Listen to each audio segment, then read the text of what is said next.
আসসালামু আলাইকুম। কেমন আছেন সবাই? আশা করছি সবাই অনেক বেশি ভালো আছেন।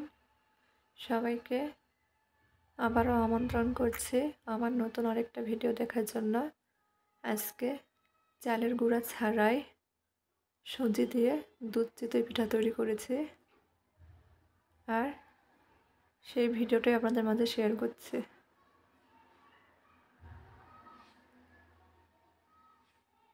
চালের গুঁড়া দিয়ে দুধ চিতই পিঠা তৈরি করলে দুধ চিতই পিঠা পারফেক্ট হতে চায় না, পিঠার মাঝখানে শক্ত থাকে অথবা ফুলতে চায় না। এসব ঝামেলা ছাড়াই আপনারা সুজি দিয়ে দুধ চিতই পিঠা তৈরি করে নিতে পারবেন। সেজন্য একটা বাটিতে আমি চায়ের কাপে মেপে 1 কাপ সুজি নিয়েছি, হাফ কাপ আটা দিয়েছি, স্বাদমতো লবণ। এখন ভালোভাবে মিশিয়ে নিচ্ছি। হালকা কুসুম গরম পানি দিয়ে দিব 1.5 কাপ। প্রথমে 1 কাপ পানি দিয়েছি, নেড়ে চেড়ে মিশিয়ে নিচ্ছি।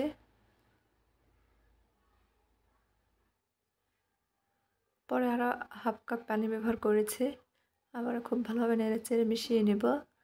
মিশানো হয়ে গেলে এটা আমি ব্লেন্ডারে ব্লেন্ড করে নেব। তবে ব্লেন্ড করা ছাড়াই পিঠাগুলো তৈরি করা যাবে, সেক্ষেত্রে আরও রেজাল্ট ভালো হবে। আমি প্রথমবার ব্লেন্ড করে দেখলাম যে কীরকম পিঠাগুলো হয়, তো আমার কাছে মনে হলো ব্লেন্ড ছাড়াই পিঠাগুলো ভালোভাবে তৈরি করা যেত। তো যাই হোক, ব্লেন্ড করে নিয়েছি। দেখেন, আটা থাকার কারণে সুজির এই ব্যাটারটা কেমন জানি আঠালো আঠালো লাগছে, অনেকটা রাবারের মতো। তো যাই হোক, এখানে আমি আরও হাফ কাপ কুসুম গরম পানি ব্যবহার করেছি, আর অনেকক্ষণ ধরে ফেটিয়ে নিয়েছি। অনেকক্ষণ ধরে ফেটিয়ে নেওয়ার পর এখানে আমি হাফ চামচের চেয়ে একটু বেশি বেকিং পাউডার দিয়েছি, নেড়ে চেড়ে মিশিয়ে নিচ্ছি।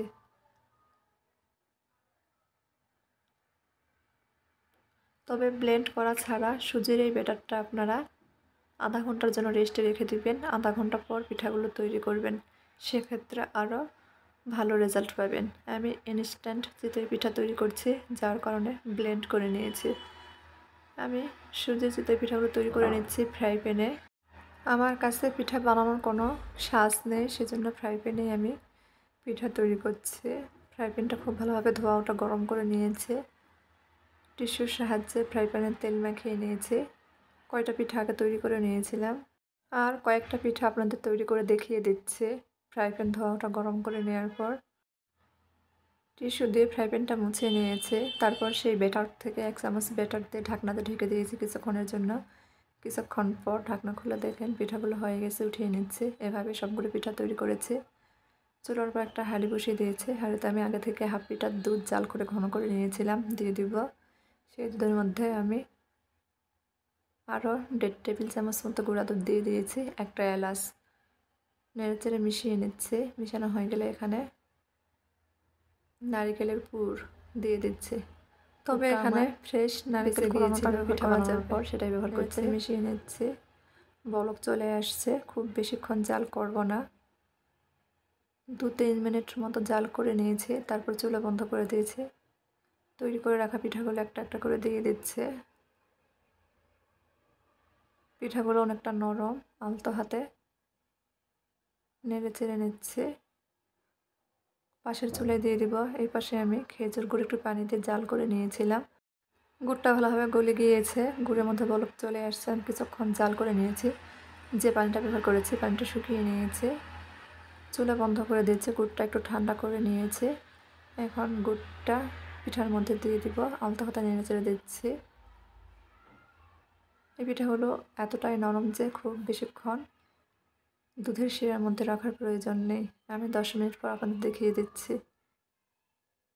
এর চেয়ে বেশি রাখলে পিঠাগুলো ভেঙে যাবে। উঠিয়ে নিচ্ছি, তারপর কয়েকটা পিঠা ভেঙে গেছে, দেখতে পাচ্ছেন। একটা পিঠা কেটে দেখাচ্ছি, এতটাই নরম। তো যাই হোক, আজকের মতো এই পর্যন্তই। যদি ভিডিওটা ভালো লাগে চ্যানেলটি সাবস্ক্রাইব করে চ্যানেলের পাশেই থাকবেন। সবাই ভালো থাকবেন। আল্লাহ হাফেজ।